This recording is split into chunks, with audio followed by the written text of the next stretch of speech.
Welcome to The Know, I'm Ashley.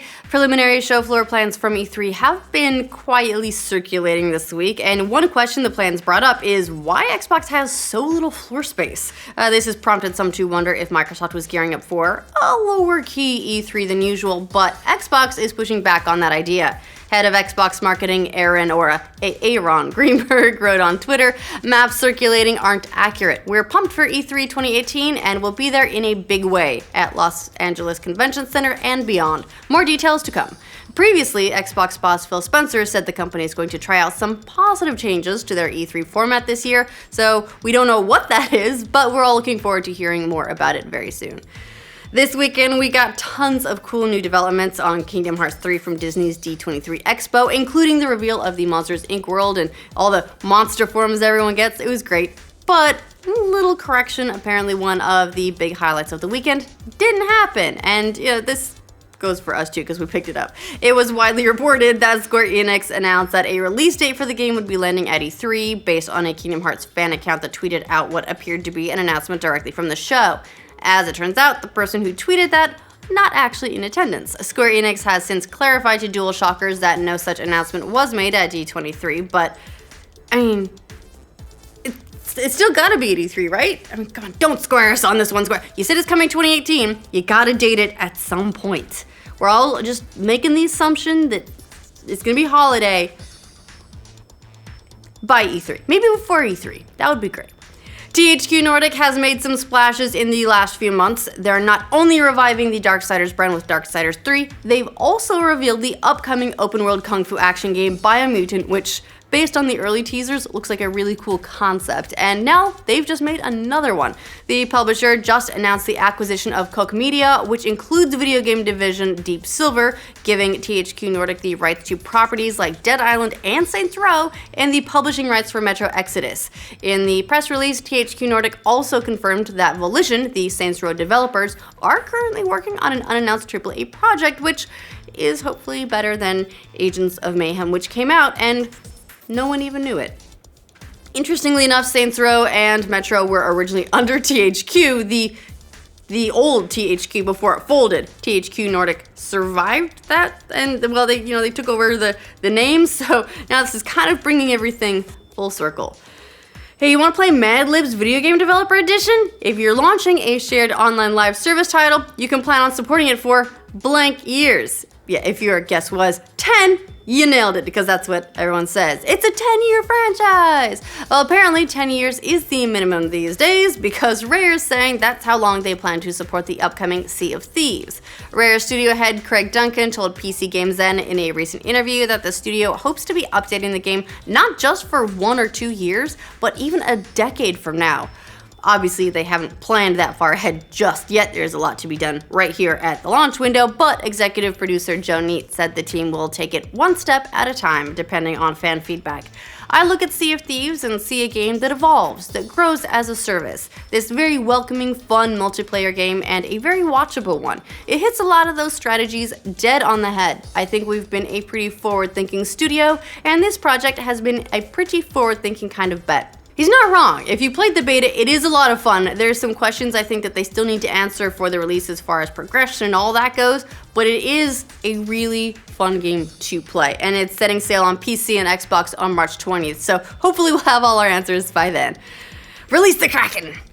We've got more indications that Blizzard is still hard at work on a new Diablo title. Some new high-level job postings recently went up for an associate producer and a couple of character artist positions for something related to the Diablo franchise. Something. There are, of course, no details about whatever this game is. If it's a spin-off or a proper sequel or a remaster of an older title, no details. But nice to hear Blizzard is gearing up for more Diablo projects of some kind. We'll take what we can get. Even though when we got what we could get, which was an expansion, we were like, no, we want another Diablo. We can't be pleased.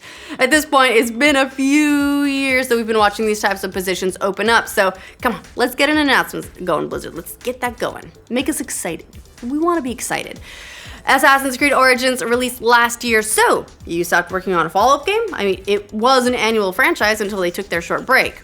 Well, CEO Yves Guillemot answered that question in a recent earnings call, saying that for now, they're focusing on more DLC for Origins instead. Guillemot indicated that more DLC is on the way this year, saying, "We are concentrating at the moment on Assassin's Creed Origins, for which we are going to launch a few other DLCs. So you'll be amazed by what will come on Assassin's Creed Origins. That's the only thing we can say now." So that's cool. In the near future, players next week will see a new play mode called Discovery Tour, and that'll allow you to freely roam around the game's world. No timeline yet on this other DLC, but we'll keep you posted.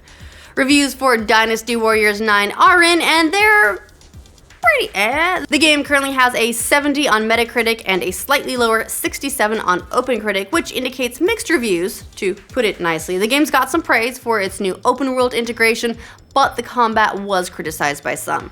Hardcore Gamer gave it a 3.5 out of 5, writing, "It's fun yet flawed, and while it would be recommended to fans of this style, the recommendation comes with caveats. It doesn't quite excel at being a traditional Dynasty Warriors game or taking the formula to a new open world format, but does a good enough job at both where it's enjoyable but not exceptional." Meanwhile, IGN gave it a 5.8 out of 10, saying, "The lack of multiplayer, missing alternate game modes, and emptiness of ancient China left me far from satisfied." The game is out now for PC, PlayStation 4, and Xbox One, or you could also wait a couple months until it's discounted.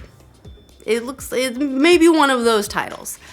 Remember a few weeks ago when that secret ending to Metal Gear Solid 5 leaked? Yeah, the cutscene was supposed to only be unlocked when every player got rid of their nuclear weapons, but for some reason it triggered for PC players even though the criteria hadn't been met.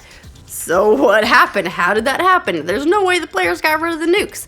Well, Konami tweeted that we found our servers were sent incorrect values and the total nukes owned by the players was incorrectly interpreted as 0, which, if you read between the lines, potentially means that hackers were involved or that there was some serious weird misinterpretation of data. Konami added that we have implemented a series of countermeasures during today's server maintenance to resolve this issue and prevent this from happening in the future. Because you don't deserve to see a world of peace. Activision Blizzard Studios president Stacy Scher and Nick Van Dyke seem to think their Call of Duty game franchise will be the next great shared universe film series, going so far as to say it could rival Marvel and DC. And look, it's good to be positive. Anyway, all blockbuster franchises start with a single film anyway, and then you gotta build it up from there, right? The first Call of Duty movie does look to be underway. According to Variety, Scher and Van Dyke have signed up Sicario 2 Soldado director Stefano Sollima, which suggests they're going after the gritty modern style for this first film. Not a huge surprise, I guess. The producers have said there were no plans to bring specific Call of Duty game plot lines over to the feature, just the feel of the different games. So surely that means retroactively Steven Spielberg's Saving Private Ryan is the first Call of Duty movie, right? Yeah, we'll just pretend that that's the case. Sony has recruited the screenwriters behind the upcoming Captain Marvel and King Kong vs. Godzilla to help bring their Black Cat and Silver Sable spin-off movie to life. Lindsay Beer and Geneva Robertson-Dwyer will be putting the finishing touches on director Gina Prince Bythewood's script that will bring Spider-Man side characters to the forefront that aren't Venom. This will be the first time either characters appeared in costume on the big screen. The closest we got before this was Felicity Jones making an appearance as Black Cat's alter ego, Felicia Hardy, in The Amazing Spider-Man 2. That no one saw or liked. Silver and Black currently has a February 8th, 2019 release date, so I guess they should get that script finished up and start shooting, although also take your time because we saw what happened with Suicide Squad. It's official. Video games more popular than cable news. That's crazy. So the next time someone's like, "Oh, who would want to watch other people play video games?" point them to that stat. Last month, Twitch's concurrent viewers hit record highs, which meant that it beat out some of the biggest news channels on broadcast television. I mean, hey, look, games are more fun than politics anyway, right? Twitch's peak viewers for January hit a high of 962,000, which was a 22% increase compared to the previous year, and it was higher than both CNN, which peaked at 783,000, and MSNBC, which hit 885,000. Last month had some pretty big streaming events, including the new Overwatch League, the Sea of Thieves closed beta, the return of Tyler 1 to League of Legends, which is an event in and of itself, so all of that may have helped spike Twitch's numbers a little higher than normal. Still though, the fact that video games are outdrawing major cable channels is really impressive. That's the news for this roundup. That's all of it. That's everything. So let us know what you think of all the updates in the comments down below to make sure you get news from every corner of the internet every weekday like this video. And if you're new to this channel, well, consider subscribing to the know. I mean, if you liked the way we do this, we do it a lot. So just, you know, subscribe. Welcome to the know. I'm Ashley. This is gonna be a rough one. I've got a sore throat too, so. To launch a few other DLCs, so you'll be amazed by what will come on Assassin's Creed Origins. So, that's cool. In the year future, players next week. In the year future. Wow, okay. Sorry.